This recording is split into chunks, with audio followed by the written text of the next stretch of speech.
Hello friends, Pandian ஸ்டோரில் என்ன நடக்குதுன்னு பார்க்கலாம் வாங்க. வீடியோவை ஸ்கிப் பண்ணாமல் கடைசி வரைக்கும் பாருங்கள்.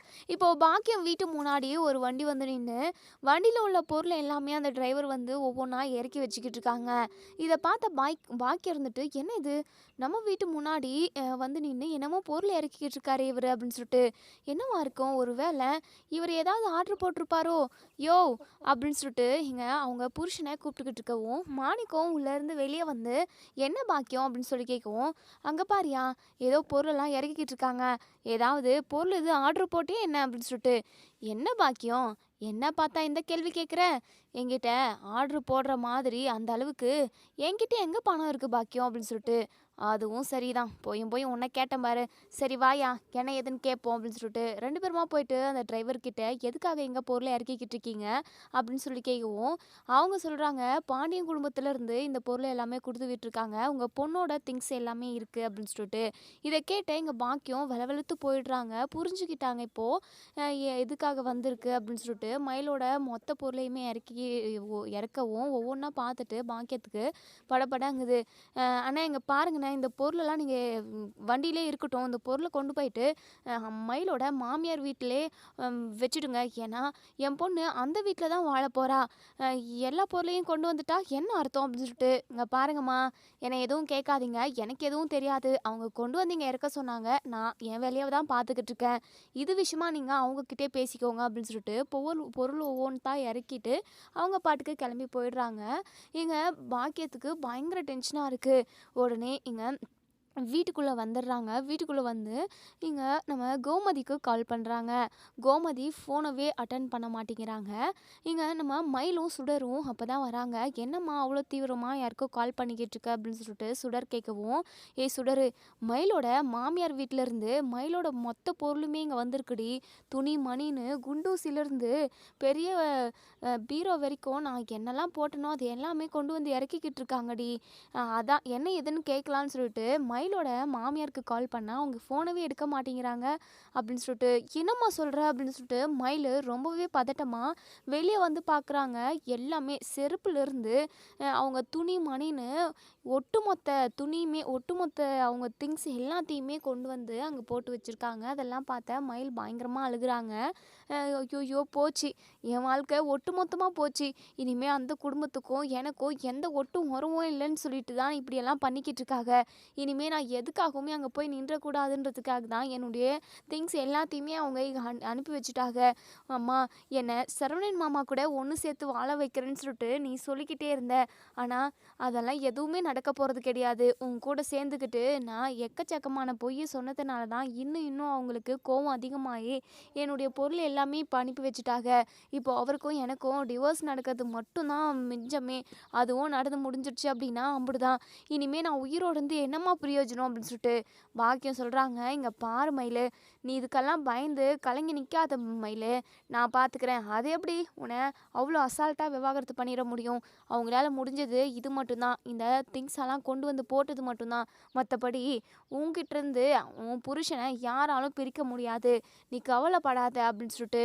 உடனே இங்கே நம்ம மயில் இருந்துட்டு, போச்சு எல்லாம் போச்சு, எல்லாமே உன்னால தான்மா உன்னால தான் அப்படின்னு சொல்லிட்டு, போதை நிறுத்துடி, எல்லாம் உன்னாலன்னு சொல்லிட்டு ஏன் மேலே பழைய போட்டுக்கிட்டு இருக்க, போலீஸ் ஸ்டேஷனில் நகை விஷயத்தில் நீ ஏன் பக்கம் சப்போர்ட் பண்ணி பேசியிருந்தா உனக்கு இப்படி ஒரு நிலமை வந்திருக்குமா, இப்படியெல்லாம் நடக்கும்னு தெரிஞ்சு தான் நான் உன்னை சூதானமாக இருக்க சொன்னேன், உனக்கு அதுக்கு தெளிவும் இல்லை, உன்னால் சாமர்த்தியமாக இருக்கவும் தெரியல, சொல்லி கொடுத்த மாதிரி உன்னால் நடிக்கவும் முடியல, நீ இப்படி இருக்க போய் தாண்டி உன் வாழ்க்கை இப்படி கேடு கெட்டு கிடக்குது, நான் உனக்கு ஒரு நல்ல வாழ்க்கை அமைச்சு கொடுத்தேன், ஆனால் அதை தக்க வச்சுக்க தெரியல உனக்கு, இப்போது இப்படி அழுது புலம்புனா யார் என்ன பண்ண முடியும், இதில் ஏன் மேலே வர பழி போடுறியா நீ, இங்கே பாரு, சும்மா உட்காந்து மூலையில் அழுதுகிட்டு இருக்காத, நடக்கிறது என்னமோ பார்த்துக்கலாம், என்ன நடக்குதோ எல்லாத்தையும் சமாளித்து எதிர்த்து வாழ கற்றுக்கணும்டி, அதுக்காக அழுதுகிட்டு மூலையில் உட்காந்துட்டா என்ன பண்ண முடியும், பின்ன அப்படின்னு சொல்லிட்டு நம்ம பாக்கியம் வேற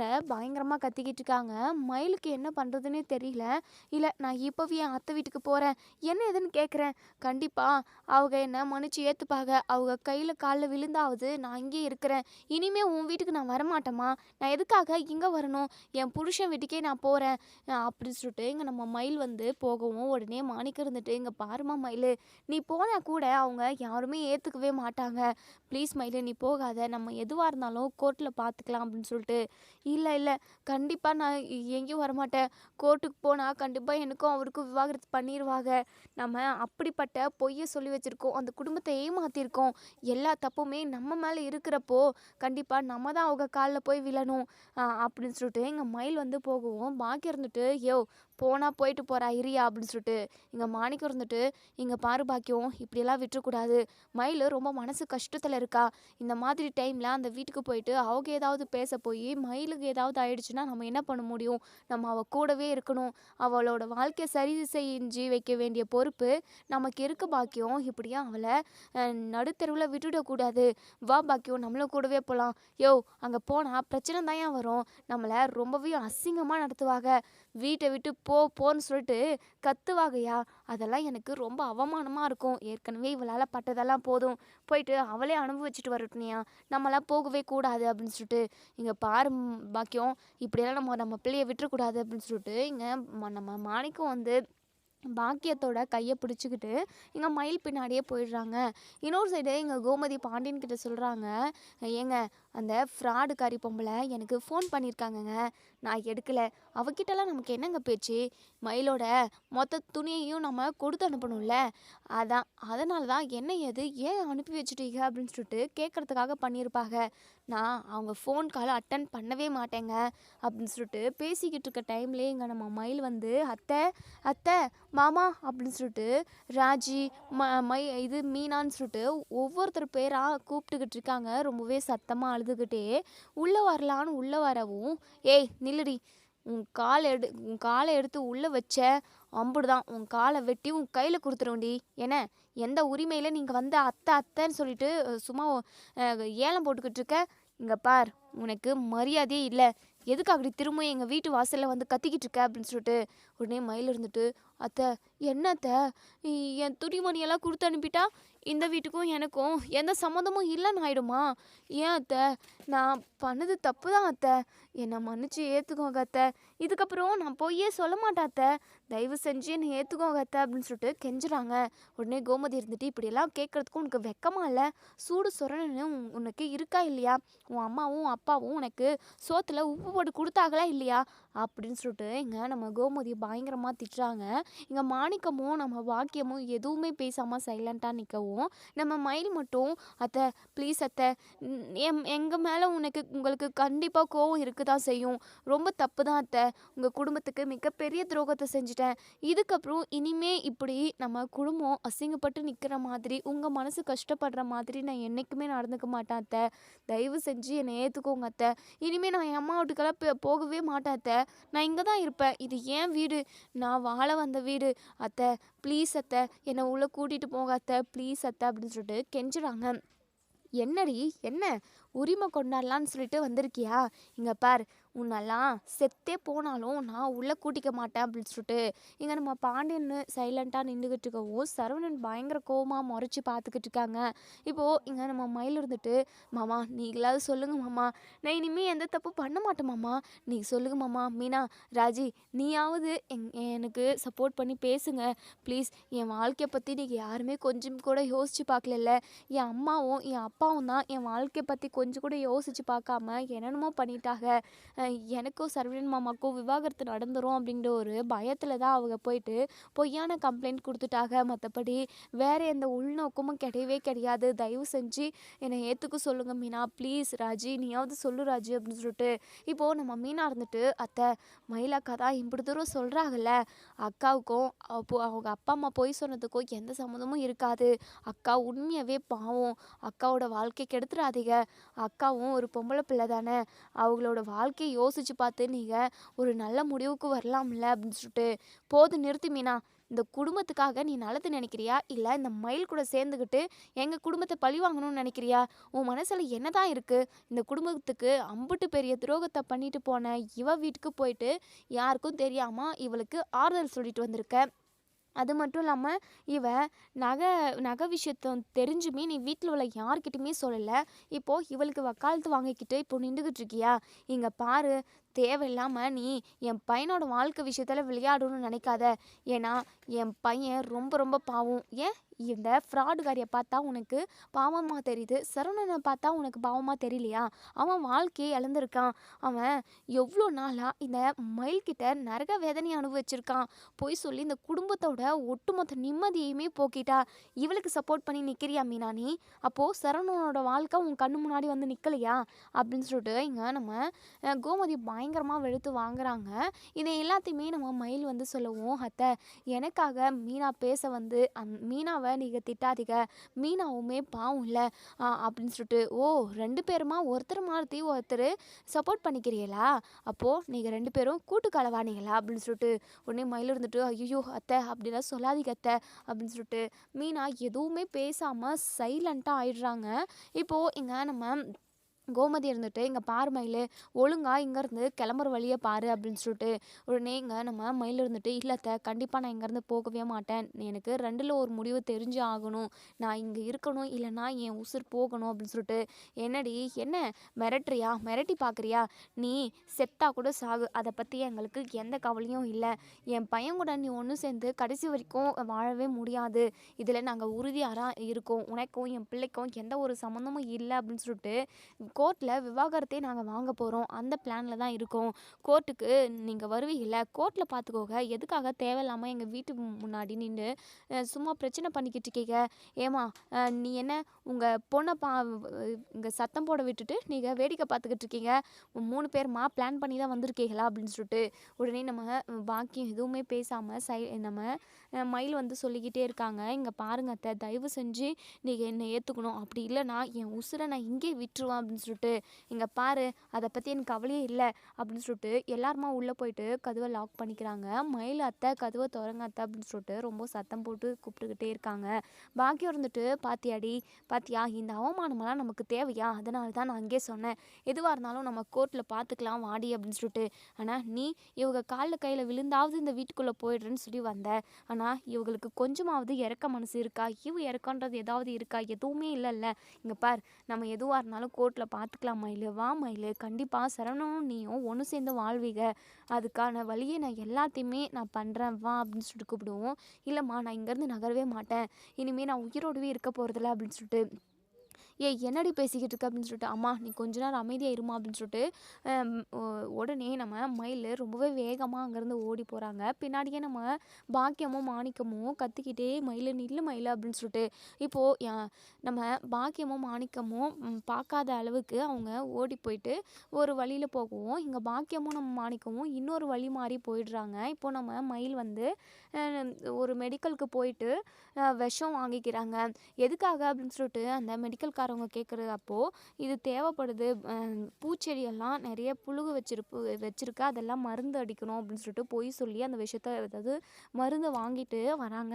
வாங்கிட்டு வந்து நம்ம பாண்டியன் குடும்பத்து வாசல் முன்னாடியே இப்போது இங்கே வந்து கோமதியை கதவை தட்டுறாங்க. அத்தை நீங்கள் மட்டும் இப்போ கதவை திறக்கல அப்படின்னா கண்டிப்பாக நான் விஷத்தை குடிச்சிருவேன், நான் விஷம் வாங்கிட்டு தான் வந்திருக்கேன் அப்படின்னு சொல்லிட்டு. உடனே இங்கே நம்ம சரண நடந்துட்டு, அம்மா நீ கதவவே திறக்காதம்மா, அவள் செத்தா சாவட்டும் அப்படின்னு சொல்லிட்டு சொல்கிறாங்க. இதை எல்லாத்தையுமே நம்ம மயில் வந்து காதில் வாங்கிக்கிறாங்க. இதுக்கப்புறம் நம்ம எதுக்காக உயிரோடு இருக்கணும்? சரவணன் மாமா கூட ஒன்று சேர்ந்து வாழாத ஒரு வாழ்க்கை எதுக்காக? இனிமே உயிரோடு இருக்கக்கூடாது அப்படின்னு சொல்லிட்டு அதே இடத்துல ஃபுல் மருந்தையுமே குடிச்சிட்டு நம்ம இது மயில் வந்து கொஞ்ச நேரத்தில் அப்படியே மயங்கி விழுந்துடுறாங்க. இன்னொரு சைடு பாக்கியமும் நம்ம மாணிக்கமும் ஊர் ஃபுல்லாக தேடிட்டு கடைசியில் இங்கே பாண்டியன் குடும்பத்து வீட்டு முன்னாடியே வந்து நிற்கிறாங்க. மயில் மயங்கி கிடக்குறாங்க. இங்கே மயிலை பார்த்ததுமே ஐயோ அம்மான்னு சொல்லிட்டு கத்திக்கிட்டு ஓடி வந்து, மயில் என்னாச்சு மயில், இந்த குடும்பத்தில் உள்ள எல்லாருமா சேர்ந்து உன்னை அடித்து போட்டுட்டாங்களா அப்படின்னு சொல்லிட்டு அவங்க மயிலை வந்து தன்னோட மடி மேலே வச்சு நம்ம பாக்கியம் அழுகுறாங்க. ரொம்பவே சத்தமாக அழுகுறாங்க.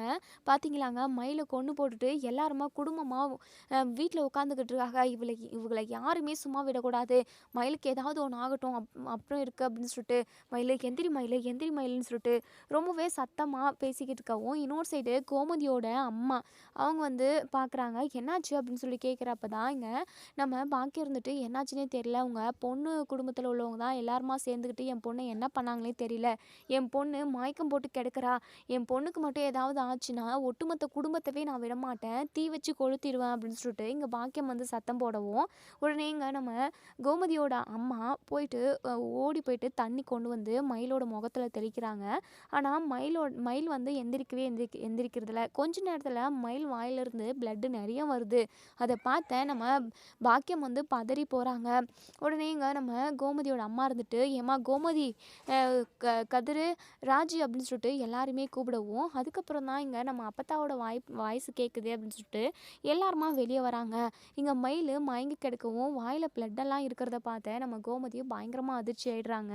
இங்கே அப்பத்தா இருந்துட்டு, கோமதி இங்கே பாருமா, இந்த பிள்ளைக்கு என்ன ஆச்சுன்னே தெரியல, வாயிலிருந்து ரத்தம் வருது, நீங்கள் உள்ளே இருக்கீங்களே என்ன ஏதுன்னு வந்து பார்க்கலாம்ல, என்னதான் எதிரியாக இருந்திருந்தாலும் நீங்கள் வெளியே வந்து பார்த்துருக்கணும்ல, இந்த பொண்ணுக்கு ஏதாவது ஆச்சுன்னா அப்புறம் உங்கள் குடும்பத்துக்கு தானம்மா பிரச்சனை அப்படின்னு சொல்லிட்டு நம்ம அப்பத்தா சொல்கிறாங்க. இங்கே நம்ம கோமதி, பாண்டியன், சரவணன் எல்லாருமே பயங்கரமாக அதிர்ச்சி ஆகுறாங்க.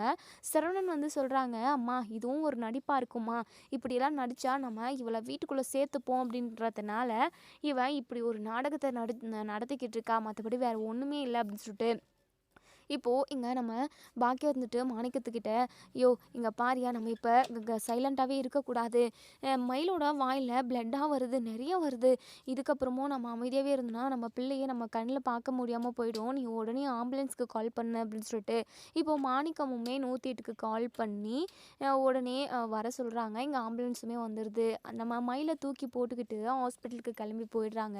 கோமதிக்கு மனசுக்குள்ளே ரொம்ப பயமாகவும் இருக்குது, இந்த மயிலுக்கு ஏதாவது ஆயிடுச்சு அப்படின்னா சரவணனோட வாழ்க்கை ஒட்டுமொத்தமாக காலியாயிடுமே, குடும்பத்தில் உள்ள கொஞ்சம் நஞ்ச நிம்மதியுமே போயிடுமே அப்படின்னு சொல்லிட்டு பயப்படுறாங்க. இங்கே பாக்கியம் வந்து அழுதுகிட்டே ஹாஸ்பிட்டலுக்கு போயிட்டு மயிலை வந்து அட்மிட் பண்ணவும், இங்கே டாக்டர் இருந்துட்டு என்னாச்சு, எதனால் இவங்க மயங்கி விழுந்தாங்க, எதனால் பிளட் வருது அப்படின்னு சொல்லி ரீசன் கேட்கவும், அது எதுவுமே தெரியாது மேடம், என் பொண்ணு மயங்கி இருந்தா கொஞ்ச நேரத்தில் வாயில் ரத்தமாக வர ஆரம்பிச்சிருச்சு, நாங்கள் பயந்துக்கிட்டு நாங்கள் ஹாஸ்பிட்டலுக்கு கூட்டிகிட்டு வந்திருக்கோம், என்ன ஏதுன்னு கூட எங்களுக்கு தெரியல, ஏதாவது சாப்பிட்டாலான்னு கூட தெரியல, வீட்டில் ஏதாவது பிரச்சனையாமா அப்படின்னு சொல்லி கேட்கவும், ஆமாங்க அவங்க மாமியார் குடும்பத்துக்கும் எங்கள் குடும்பத்துக்கும் பிரச்சனை, கொஞ்ச நாளாகவே மயில் எங்கள் வீட்டில் தான் இருக்கான் அப்படின்னு சொல்லிட்டு நடந்தது எல்லாத்தையுமே சொல்லவும், ஓ அப்போ ஏதாவது விஷம் தான் சாப்பிட்ருப்பாங்க அப்படின்னு சொல்லிட்டு இதை கேட்ட நம்ம பாக்கியம் அப்படி பதறி போகிறாங்க. மேடம், டாக்டர் தயவு செஞ்சு என் பொண்ணை காப்பாற்றிடுங்க, என் பொண்ணுக்கு என்னாச்சுன்னு கூட தெரியல, சரிம்மா உங்கள் பொண்ணு என்ன சாப்பிட்டாங்கன்றது டீட்டெயில் தெரியுமா, அதுதான் எதுவுமே தெரியாது மேடம் அப்படின்னு சொல்லிட்டு, என்ன மருந்துன்னு சொல்லிட்டு தெரிஞ்சால் சீக்கிரமாக நாங்கள் ட்ரீட்மெண்ட் கொடுத்து காப்பாற்ற முடியும், என்ன எதுனே தெரியல, கொஞ்சம் லேட் ஆகும், அது மட்டும் இல்லாமல் கிரிட்டிக்கலாக தான் இருக்காங்க, இன்னும் கொஞ்சம் நேரத்துக்கு முன்னாடியே நீங்கள் கூட்டிகிட்டு வந்திருக்கணும், நீங்கள் கவலைப்படாதீங்க, எதுவாக இருந்தாலும் பார்த்துக்கலாம் அப்படின்னு சொல்லிட்டு நம்ம மயிலை வந்து அட்மிட் பண்ணிடுறாங்க. இப்போது ட்ரீட்மெண்ட்டெல்லாம் ரொம்பவே விறுவிறுப்பாக போய்கிட்டு இருக்கு. பாக்கியம் பயங்கரமாக அழுதுகிட்டே இருக்காங்க. யோ மயிலுக்கு மட்டும் ஏதாவது ஆயிடுச்சுன்னா நான் அந்த குடும்பத்தை சும்மாவே விட மாட்டேயா, கண்டிப்பாக அந்த குடும்பத்தை சும்மா விட மாட்டேன் அப்படின்னு சொல்லிட்டு இங்கே பாக்கியம் வந்து பயங்கர கடுப்பாக பேசிக்கிட்டு இருக்காங்க. அதுக்கப்புறம் இங்கே நம்ம கோமதி வந்து பயங்கரமாக டென்ஷனில் இருக்காங்க, ஏதாவது ஆயிருக்குமோ அப்படின்னு சொல்லிட்டு. இப்போது பாக்கியம் மனசுக்குள்ளே நினைக்கிறாங்க, இதை இப்படியே விட்டுறக்கூடாது, இப்போவே போலீஸ் ஸ்டேஷனுக்கு கால் பண்ணி நம்ம சொன்னோம் அப்படின்னா தான் கேஸ் ரொம்ப விறுவிறுப்பாக போகும், கோர்ட்லையுமே நம்ம மயில் நினச்சது தான் நடக்கும், சரவணன் கூட கண்டிப்பாக அந்த கோர்ட் வாழ வைக்கும் நம்ம மயிலை அப்படின்னு சொல்லிட்டு யோசிக்கிறாங்க. இப்போது போலீஸ் ஸ்டேஷனுக்கு கால் பண்ணி அந்த இன்ஸ்பெக்டரை ஹாஸ்பிட்டலுக்கே வர சொல்கிறாங்க. இங்கே நம்ம இன்ஸ்பெக்டருமே வராங்க. என்னம்மா ஆச்சு அப்படின்னு சொல்லி கேட்குவோம், மேடம் என் பொண்ணு சிவனேன்னு வீட்டுக்குள்ளே உட்காண்ட்ருந்தா, இன்னும் அவங்களோட புருஷனுக்கும் அவளுக்கும் எந்த ஒரு விவாகரத்து எதுவுமே நடக்கலை, கோர்ட்டில் கேஸ் போய்கிட்டு இருக்கப்போவே மயிலோட திங்ஸ் எல்லாமே நாங்கள் வாங்கி கொடுத்த சாமான் செட்டுன்னு எல்லாத்தையும் கொண்டு வந்து எங்கள் வீட்டு முன்னாடி இறக்கிட்டாங்க, அதை பார்த்த மயிலுக்கு ரொம்பவே பதட்டம் ஆயிடுச்சு மேடம், அவளால் பார்த்துக்கிட்டு சும்மா இருக்க முடியல மேடம், அதான் அவங்க மாமியார் வீட்டு முன்னாடி போயிட்டு எல்லார்கிட்டையுமே கெஞ்சி கதறி அழுதுகிட்டு இருக்காந்தா, நான் பண்ணது எல்லாமே தப்பு தான், என்னை ஏற்றுக்கோங்க, இதுக்கப்புறம் நான் எந்த தப்புமே பண்ண மாட்டேன், உங்கள் மனசை கஷ்டப்படுத்த கஷ்டப்படுத்த மாட்டேன்னு சொல்லிட்டு எம்புட்டோ சொன்னா மேடம். ஆனால் யாருமே ஏற்றுக்காம ரொம்பவே பேசி மனசை கஷ்டப்படுத்திட்டாங்க. இனிமே சரவணன் மாப்பிள்ளை கூட ஒன்று சேர்ந்து வாழ முடியாது அப்படின்னு சொல்லிட்டு என் பொண்ணு ஏதோ விஷத்தை குடிச்சிட்டு இருக்கா மேடம். மயங்கி விழுந்துட்டா, எந்திரிக்கவே இல்லை அப்படின்னு சொல்லிட்டு இங்கே பாண்டியன் குடும்பத்து மேலேயே ஒட்டுமொத்தமாக ஒரு கேஸை போடுறாங்க. என் பொண்ணுக்கு மட்டும் ஏதாவது ஆயிடுச்சுன்னா கண்டிப்பாக அவங்கள யாருமே சும்மா விட மாட்டேன் மேடம். தயவு செஞ்சு அவங்க எல்லாருமே பிடிச்சி இது ஜெயிலுக்குள்ளே போடுங்க மேடம். அப்போ தான் அவங்களுக்கு தெரியும் மனுஷங்க நான் பொய் சொல்கிறது தப்பு பண்ணுறதெல்லாம் ரியல் தான், அதாவது சகஜம் தானே மேடம். ஏதோ ஒரு கஷ்டமான சூழ்நிலையில் ஒரு பொய்யை சொல்லிட்டோம். அது கூட நாங்கள் மிகப்பெரியலாம் பொய்யை சொல்லலை, நகை விஷயத்தில் ஏதோ பொய் சொன்னோம். அதை அது தப்பு தான், இருந்தாலும் என் பொண்ணை இப்படி வாட்டி வதக்கி எடுக்கணுமா? இப்போ என் பொண்ணு உயிருக்கு போராடிக்கிட்டு இருக்கா மேடம். என் பொண்ணுக்கு என்ன பதில் சொல்ல போகிறாங்க அவங்க? அவங்கள சும்மா விடக்கூடாது மேடம் அப்படின்னு சொல்லிட்டு ஒரு கேஸை போட்டுடுறாங்க. இப்போது இங்கே போலீஸுமே நேராக கோமதியோட வீட்டுக்கு போகிறாங்க. இப்போது போலீஸ் வந்து கோமதி வீட்டுக்கு வந்ததுமே கோமதி ரொம்பவே பதறி போகிறாங்க. இவ்வளோ நாளாக நம்ம போலீஸ் ஸ்டேஷன் கோர்ட்டுன்னு அங்கே இங்கேன்னு அலைஞ்சிக்கிட்டு இருந்தோம். இன்றைக்கி தான் வீட்டில் இருக்கலான்னு சொல்லிட்டு இருந்தோம். இப்போ திரும்பவும் போலீஸ் வராங்களே, என்னவா இருக்கும் அப்படின்னு சொல்லிட்டு ரொம்பவே பதட்டப்படுறாங்க. இப்போ போலீஸ் டைரெக்டாக வந்து பாண்டியன் வீட்டில் நிற்கவும் பாண்டியன் வந்து என்ன அப்படின்னு சொல்லி கேட்குறாங்க. உடனே போலீஸ் இருந்துட்டு விஷயத்த சொல்கிறாங்க. இப்படி உங்கள் மருமக விஷம் சாப்பிட்ருக்காங்க, அதுக்கு காரணம் நீங்கள் தான் அப்படின்னு சொல்லிட்டு அவங்க அம்மா வந்து கேஸ் போட்டிருக்காங்க. ஒட்டுமொத்த குடும்பமே இப்போது நீங்கள் எல்லாருமே போலீஸ் ஸ்டேஷனுக்கு வந்தே ஆகணும் அப்படின்னு சொல்லிட்டு இதை கேட்ட நம்ம பாண்டியன் எல்லாருமே பயங்கரமாக அதிர்ச்சி ஆகுறாங்க. சரவணன் இருந்துட்டு என்ன மேடம் நீங்கள் இப்படி பேசுனீங்கன்னா எப்படி?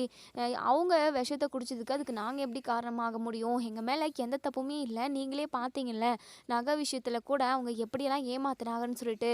அப்படி இருக்கிறப்போ தப்பு பண்ணது எல்லாமே அவங்க, தப்பு பண்ணாமல் நாங்கள் எதுக்காக போலீஸ் ஸ்டேஷனுக்கு வரணும் மேடம் அப்படின்னு சொல்லிட்டு கேட்கவும், நீ சொல்கிறதெல்லாம் நியாயம்தான்பா. இப்போது அந்த பொண்ணு உயிருக்கு போராடிக்கிட்டு இருக்கு, அந்த பொண்ணுக்கு ஏதாவது ஆயிடுச்சு அப்படின்னா ஒட்டுமொத்த குடும்பமே கடைசி வரைக்கும் போலீஸ் ஸ்டேஷனில் தான் இருக்கணும் அப்படின்னு சொல்லிட்டு அந்த பொம்பளை சொல்கிறாங்க. நாங்கள் எதுவுமே பண்ண முடியாது, இப்போது ரொம்பவே கிரிட்டிக்கலான சுச்சுவேஷனில் அந்த பொண்ணு இருக்குது, அந்த பொண்ணு எதுவும் ஆகாமல் உயிர் பொழைச்சி வந்தால் மட்டும்தான் நீங்கள் மீண்டு வரவே முடியும் அப்படின்ற மாதிரி இங்கே போலீஸ் வந்து சொல்கிறாங்க. உடனே இப்போது எல்லாரையுமே அரெஸ்ட் பண்ணி போலீஸ் ஸ்டேஷனில் கொண்டு போய் விட்டுடுறாங்க. இப்போது இங்கே நம்ம கோமதி பயங்கரமாக அழுதுகிட்டே இருக்காங்க. இந்த மயிலுன்றவ கண்டிப்பாக கடைசி வரைக்கும் நம்மளை நிம்மதியாக வாழவே விடமாட்டா அப்படின்னு சொல்லிட்டு பயங்கரமாக அழுதுகிட்டு இருக்காங்க. இன்னொரு சைடு இங்கே மயிலுக்கு ட்ரீட்மெண்ட் போய்கிட்டே இருக்குது. நர்ஸ் டாக்டர் எல்லாருமே நடந்துக்கிட்டே தான் இருக்காங்க, ரூமுக்கும் வெளியவும். இங்கே நம்ம பாக்கியம் ரொம்பவே பதறி போயிருக்காங்க. பிள்ளைக்கு எதுவும் ஆகிடக்கூடாது அப்படின்னு சொல்லிட்டு பக்கத்தில் உள்ள கோவிலுக்கு போயிட்டு சாமியெல்லாம் கும்பிட்டுட்டு வந்து திருநீரை கொண்டு வந்து நம்ம மயில் நெத்தியில் வச்சு விடுறாங்க. இப்போது டாக்டர்கிட்ட மேடம் என் பொண்ணு எப்படி இருக்கா? இப்போ என் பொண்ணு பொழைச்சி வந்துடுவாள்ல, அவளுக்கு எந்த பிரச்சனையும் இல்லைல்ல அப்படின்னு சொல்லிட்டு, உயிருக்கு எந்த ஆபத்தும் இல்லை, நீங்கள் கவலைப்படாதீங்க. ஆனால் இன்னுமே மருந்து வயிற்றில் நிறையவே இருக்குது, ஃபுல் பாட்டிலுமே குடிச்சிருக்காங்க. ரொம்பவே கிரிட்டிக்கல் தான், ரொம்ப நாள் ஆகும் இவங்க க்யூர் ஆகிறதுக்கு. ஆனால் உயிருக்கு எந்த ஆபத்தும் இல்லை, நாங்கள் காப்பாற்றிடுவோம், நீங்கள் பயப்பட வேண்டாம் அப்படின்னு சொல்லிட்டு டாக்டர் சொல்கிறாங்க. இப்போ தான் நம்ம பாக்கியத்துக்கு ரொம்பவே ரிலாக்ஸாக இருக்குது. அப்படியே 2 நாள் ஆகுது, 3 நாள் ஆகுது, 4 நாள் ஆகுது. 4 நாளுமே நம்ம பாண்டியன் குடும்பத்தில் உள்ள எல்லாருமே போலீஸ் ஸ்டேஷனில் தான் இருக்காங்க. இப்போது நம்ம சரணன் இருந்துட்டு போலீஸ்கிட்ட போயிட்டு மேடம் தயவு செஞ்சு எங்கள் குடும்பத்தில் உள்ள எல்லாருமே அனுப்பிடுங்க, எனக்கும் மயிலுக்கும் தானே சம்மதமே இருக்குது, நான் எந்த தண்டனை வேணாலுமே அனுபவிச்சுக்கிறேன், ஆனால் என் குடும்பத்தில் உள்ளவங்கள இப்படி டார்ச்சர் பண்ணாதீங்க, தயவு செஞ்சு அவங்க எல்லாரையுமே ரிலீஸ் பண்ணிடுங்க அப்படின்னு சொல்லிட்டு. இங்கே பாருங்கள், நீங்கள் சொல்கிறத கேட்டுக்கிட்டு ஆடுற மாதிரியெல்லாம் இல்லை, கேஸ் வந்து எல்லார் மேலேயும் போட்டிருக்காங்க, அதனால எல்லாருமே இப்போ போலீஸ் ஸ்டேஷனில் தான் இருந்தாகணும். அந்த பொண்ணுக்கு எப்போ க்யூர் ஆகுதோ அப்போ தான் நீங்கள் எல்லாருமே வெளியே போக முடியும், தேவையில்லாமல் பேசிக்கிட்டு இருக்காதீங்க, எங்களுக்கு டைம் வேஸ்ட் ஆகுது, நிறைய ஒர்க் இருக்குது அப்படின்னு சொல்லிட்டு. இப்போது இங்கே கோமதியாக அழுதுகிட்டே இருக்கா. என்னாச்சு ஏதாச்சு, அங்கே அவள் உயிர் பொழைப்பாளா மாட்டாளா தெரியலையே அப்படின்னு சொல்லிட்டு புலம்புறாங்க. உடனே சரவணன் இருந்துட்டு அவள் செத்து போனால் கூட எனக்கு கவலையே கிடையாது, ஆனால் நம்ம குடும்பத்தில் உள்ள எல்லாருமே கொண்டு வந்து இப்படி டார்ச்சர் பண்ணிக்கிட்டு இருக்கிறது தான் எனக்கு கடுப்பாக இருக்குது, என்ன வந்து போலீஸ் ஸ்டேஷனில் வச்சுக்கிட்டு இருந்தால் கூட எனக்கு எந்த பிரச்சனையுமே இல்லை, அவங்க எல்லாரையுமே கஷ்டப்படுத்திருக்காங்களே, அதுதான் எனக்கு ரொம்பவே கவலையாக இருக்குது அப்படின்னு சொல்லிட்டு. டே சரவணா, உன்னை மட்டும் நாங்கள் ஜெயிலுக்கு அனுப்பிட்டு நாங்கள் எல்லாருமே வீட்டில் நிம்மதியாக இருப்போம்னு நினைக்கிறியா? விடுடா, எதுவாக இருந்தாலும் பார்த்துக்கலாம், நம்ம மேலே எந்த தப்புமே இல்லைடா அப்படின்னு சொல்லிட்டு பேசிக்கிட்டு இருக்காங்க. இன்னொரு சைடு இங்கே நம்ம மயில் நல்லாவே எந்திரிச்சு உட்காடுறாங்க, சாப்பிடவும் செய்கிறாங்க, நல்லா க்யூர் ஆயிட்டாங்க. இங்கே பாக்கியம் இருந்துட்டு, என் மயில் எதுக்காகடி நீ விஷத்தை குடிச்ச? அந்த குடும்பத்தில் உள்ளவங்கள நம்ம ஆட்டி படைக்கணும்டி. நீ செத்து போயிட்டா அப்படின்னா எங்களுக்கு தாண்டி கஷ்டம், அவங்களுக்கு எந்த கஷ்டமும் இல்லை. அவங்க பாட்டுக்கு உன்னை தூக்கி போட்டுட்டு போய்கிட்டே இருப்பாங்க. பெத்த மனசு தாண்டி இப்போது வயிறு எரிஞ்சுக்கிட்டு இருக்கு. தயவு செஞ்சு இப்படி ஒரு முட்டாள்தனமான விஷயத்த வந்து எப்போவுமே முடிவு எடுத்துடவே கூடாது. செத்துறதுனால எந்த ஒரு பிரச்சனையுமே சரியாகிறது கிடையாதுடி. எவ்வளோ பெரிய பிரச்சனையாக இருந்தாலுமே எதிர்த்து நின்று போராடணும், அதான் புத்திசாலித்தனம். முட்டாள் மாதிரி இப்படி ஒரு கேடு கெட்ட முடிவை எப்போவுமே எடுக்காதுடி அப்படின்னு சொல்லிட்டு இங்கே நம்ம பாக்கியம் வந்து சொல்கிறாங்க. இப்போது இங்கே பாக்கியம், நம்ம மயில், நம்ம மாணிக்கம், இவங்க 3 பேருமே இப்போது அதாவது போலீஸ் ஸ்டேஷனுக்கு போகிறாங்க. இப்போது இங்கே மயில் ரொம்பவே டல்லாக ரொம்பவே உடஞ்சி போய் நிற்கிறாங்க. இங்கே போலீஸ் இருந்துட்டு, என்னம்மா இப்போ உங்கள் பொண்ணுக்கு எதுவும் ஆகலைல்ல, இந்த குடும்பத்தில் உள்ளவங்களை எல்லாருமே வெளியே விடலாம்ல, எதுக்காக இந்த குடும்பத்தை போட்டு வதக்கி எடுத்துக்கிட்டு இருக்கீங்க? இந்த குடும்பத்தில் உள்ளவங்க எந்த தப்புமே பண்ணல, அது எனக்குமே தெரியும். நீங்கள் கேஸ் போட்டதுனால தான் நான் இந்த குடும்பத்தை அரெஸ்ட் பண்ணி கொண்டு வந்து இங்கே ஜெயிலுக்குள்ளே வச்சுருக்கேன். அது மட்டும் இல்லாமல் அடிக்கடிக்கு நீங்கள் தப்பு பண்ணுவீங்க, இந்த குடும்பத்து மேலே கேஸை போடுவீங்க. இப்படியே பண்ணிக்கிட்டு இருந்தீங்க அப்படின்னா நான் உங்கள் மேலே ஒரு கேஸை போட்டு உள்ளே தூக்கி வைக்க போகிறேன் இருங்க அப்படின்னு சொல்லிட்டு. என்ன மேடம், என் பொண்ணு உயிருக்கு போராடிக்கிட்டு இருக்கா, என் பொண்ணுக்கு ஏதாவது ஒன்று ஆச்சு அப்படின்னா அதுக்கு காரணமே இவங்க தானே. இவங்க என் பொண்ணை ஏற்றுக்கிட்டு இருந்தா ஏன் இப்படியெல்லாம் நடக்க போகுது? என்னம்மா, கொஞ்சமாவது மனசாட்சியோட பேசுமா. நீ உங்கள் பொண்ணுன்னு யாருமே தப்பு பண்ணாமல் இருந்திருக்கணும், அந்த குடும்பத்தை போட்டு வதக்கி எடுக்காமல் இருந்திருக்கணும். அவங்க பிள்ளையோட வாழ்க்கையவே நீங்கள் கெடுத்து வச்சுருக்கீங்க. அதனால் அவங்க பையன் நான் செத்து போகிறேன், அந்த குடும்பத்தை தூக்கி ஜெயிலில் போடுங்கன்னு சொல்லிட்டா கேஸ் போட்டாரு. இல்லைல்ல, அவங்களுக்கு எவ்வளோ நேர்மையாக நடந்துக்கிறாங்க, நீங்கள் மட்டும் ஏன் இவ்வளோ கீழ்த்தரமாக சீப்பாக நடந்துக்கிறீங்க அப்படின்னு சொல்லிட்டு பயங்கரமாக இங்கே போலீஸ் வந்து திட்டுறாங்க. இப்போது இங்கே பாக்கி இருந்துட்டு, இங்கே பாருங்கள் மேடம், எந்த பிரச்சனையும் இல்லாமல் முடியணும் அப்படின்னா நான் ஒரே ஒரு வழி சொல்கிறேன். இதுக்கப்புறம் நாங்கள் எந்த பொய்யுமே சொல்ல மாட்டோம். என் பொண்ணை மட்டும் அவங்கள ஏற்றுக்க சொல்லுங்கள், என் பொண்ணை அவங்க வீட்டுக்கு கூட்டிகிட்டு போக சொல்லுங்கள், அது மட்டும் போதும். மற்றபடி இனிமேல் நாங்கள் அவங்க குடும்பத்துக்கு எந்த பிரச்சனையுமே பண்ண மாட்டோம் அப்படின்னு சொல்லிட்டு இங்கே நம்ம பாக்கியம் வந்து கேட்குறாங்க. இங்கே சரவணன் முறைக்கிறாங்க. இதோட இந்த ரிவ்யூ முடியுது. இதுக்கப்புறம் என்ன நடக்குது சொல்லி வெயிட் பண்ணி பார்ப்போம் ஃப்ரெண்ட்ஸ். மயிலை வந்து மன்னிச்சு நம்ம சரவணன் வந்து கூடவே கூட்டிகிட்டு போவாரா, இல்லை முடியவே முடியாதுன்னு சொல்ல போகிறாரா? சரவணன் என்ன மாதிரியான முடிவு எடுத்தால் நல்லாயிருக்கும் அப்படிங்கிறத நீங்கள் கமெண்ட் பாக்ஸில் கமெண்ட் பண்ணி தருவீங்க. தேங்க்யூ.